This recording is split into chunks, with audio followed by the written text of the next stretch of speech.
Respect everyone, but I still ask questions. So today, my son, he's at school, and I get a call from his school, and they're telling me, he says a bad word, and I'm so in shock. I'm like, what in the world? Where you get that from?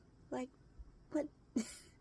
So when I see him, he's irritated. He don't want to talk, and I'm like, okay, we gonna talk about this. And he tells me the word he says, and it's a word I've heard him say, but it's so similar to another word that I'm like, wow.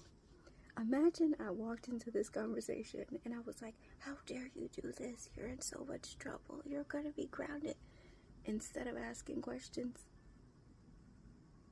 Imagine that. This is part 2 of why it's so important to ask questions to your kids and not just run with what you hear. So the school thought he said a certain word because it's very close to a name my son made up a while ago. And he says it sometimes when he gets frustrated, and I always correct him because he usually says it to his brother when he's mad.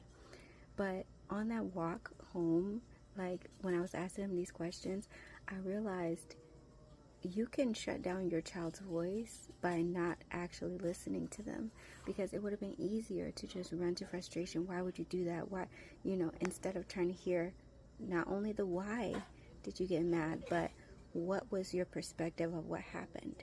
What did you say exactly? What happened from your frame of reference, not just assuming that what you heard was the full picture. Sometimes we miss the details. So listen to your kids. It will grow your relationship and your communication with them. They'll trust you more when you listen.